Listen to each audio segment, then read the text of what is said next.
Ryan Grudaj është bashkuar sërish Leipzigut, sulmuesi që kërkohet në kombëtarje e Shqipërisë, briti sot në fushën e stërvitjes me pjesën tjetër të skuadrës, më pas dhe u zyrtarizua në rrjetet sociale nga klubi i Bundesligës. Gruda mungonte fillimisht në orën 14:30 kur edhe stërvitja e 13 korrikut nisi, më pas mori miratimin përfundimtar dhe u bashkua pjesës tjetër, siç Sky Sport raporton në Gjermani. Marrëveshja shumë pritur me Brighton u arrit si huazim për me detyrim blerje pas një numri të vogël ndeshjesh zyrtare. Transferimi përfundimtar për 22 vjeçarin do të kryhet për rreth 25 deri në 30 milion euro. Gruda edhe pse në moshë të re do e kishte transferimin e dytë të bujshëm. 2 vite më parë u ble nga Brighton për 30 milion euro. Futbollisti shqiptar do punojë në urdhrat e Martin De Michelis që ul në stol se trajneri i ri. Ky fundi trajtoi Mallorcën në fundin e sezonit të kaluar. Niki Hajen u prezantua si trajneri i ri i Burnleyt, dje mori fund pritja prej 71 ditësh për klubin anglez që po kërkon të pasuesin e Scott Parker, përfundimisht u zgjodh 45 vjeçari nga Belgjika. Çfarë mund të them tifozëve është si skuadra ime luan, ne qarkullojmë topin, bëjmë pressing me qëllim dhe u besojmë lojtarëve deri me minuta, jo thjesht një vend në pankinë. Me të vërtet po pres të punojmë me skuadrën në Amerikë në përgatitjet para sezonit. Puna e vështirë fillon atje, u shpreh Hajen në fjalët e tij të para. Hajen ka firmosur kontratë 3 vjeçare, ndërsa Genk përfitoi 1 milion euro për ta lënë të lirë. Tashmë nis epoka e re me synimin për të rithyer në elitën e futbollit anglez. E ardhmja Armando Broja s'është në dyshim dhe tani duket jashtë planeve. Trajneri Hajen do të jetë ai që do të thotë fjalën përfundimtar në Amerikë, ku edhe Broja është një pjesë tjetër të skuadrës. Merkato e verës ka shënuar një tjetër lëvizje përmes fushorin e talentuar Endri Muhameti, i cili ka dhënë përsëri lajm të mira në Atalantos duke u huazuar për një tjetër sezon nga bergamaskët.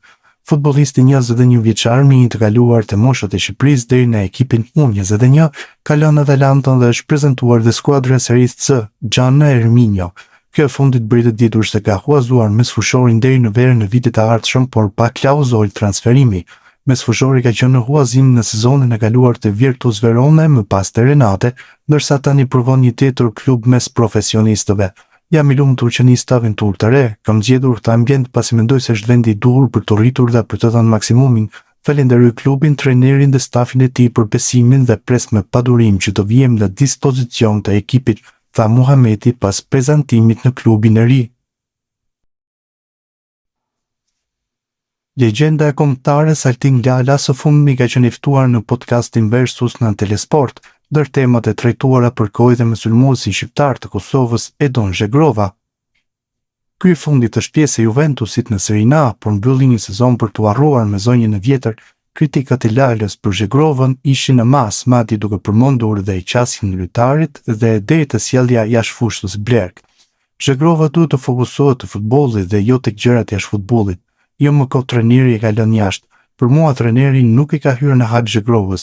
Mendimi im, ai mund të bëjë shumë herë më mirë nga ana profesionale. Ky është fokusi i lojtarëve sot, makinat, Rolexat, flokët. Kur ju ulim brekët në gjuhim sikur më hajnë bukën. Luaj futboll, mbaj ato të mbathura ose dil pa mbathje fare, ose luaj me brek në ato spitot që kanë qenë më parë. Ishin fjalët e Lalës.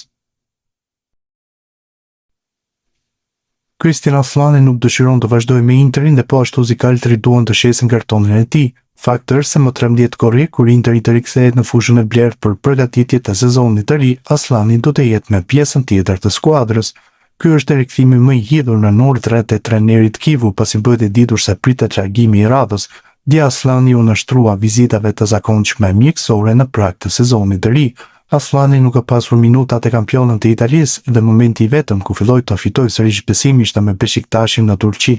Pavarësisht është në të njëjtën situatë si me fushori shqiptar, të dy mbeten në pritje për të mësuar destinacionin e ri. Emri i Christian Shpendit vazhdon të qarkullojë gjithnjë më shumë në merkaton e futbollistëve pasi sulmuesi ka bërë parashitje pinse me fanellën e Cezenas në edicionet e fundit. Lojtari kombëtar shqiptare po shihet me interes nga klube të ndryshme, por për momentin të Cezena shpresojnë që ai të vazhdojë të mbetet pjesë e përvezimeve. Dhe drejtori sportiv Andrea Mancini në ditën e prezantimit të trajnerit të ri, Alessandro Diamanti, ka theksuar se shpreson që Shpendi të mbetet pjesë e ekipit, pasi është një futbollist shumë cilësor dhe është i vështirë për të zëvendësuar. Nga pikpamja teknike nuk ka dyshim, është një lojtar shumë i fortë për këtë kategori dhe jemi me fakt që sot e kemi të Cezena, urojmë që të qëndrojë pasi sulmues të tillë nuk është e lehtë që të gjenden ta ai. Sigurisht kjo nuk përjashton mundësinë e largimit të shpendit pasi para një oferte të rëndësishme ekonomike, klubi nuk do të kishte probleme të shiste sulmuesin për të siguruar të ardhura.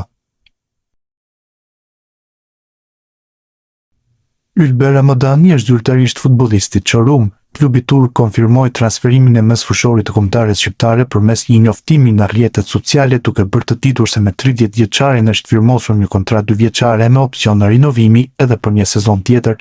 Lecce përfiton 1 milion euro nga shitja e Ramadanit, i cili mbyll kështu aventurën 3 vjeçare në Serie A dhe nis një kapitull të ri në elitën e futbollit turk.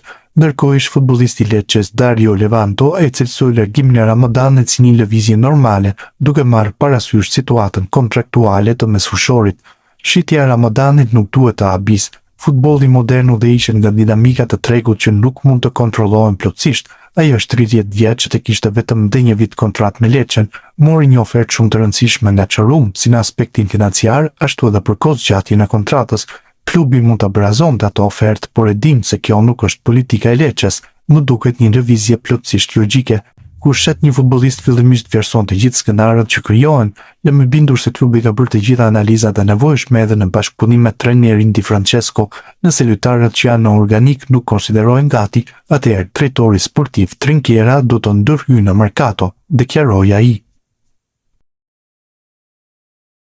Dian Rama i kërkon largimin nga Borussia Dortmund. Bile raporton se portieri shqiptar dëshiron të jetë portieri i parë, një mundësi që nuk mund ta ketë Dortmundi.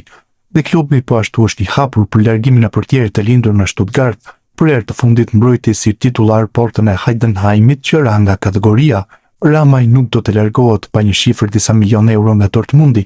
Klubi gjerman paguante 5 milion euro në shkurtin e vitit 2025, duke menduar se do të ishte pasuesi Kobelit një ditë. Kontrata i përfundon pas 3 viteve. Mundësia Ramajt që të luajë me Shqipërinë apo Kosovën ekziston akoma. Fakti është se 24 vjeçari deri tani ka qëndruar në pritje të ftesës së Gjermanisë.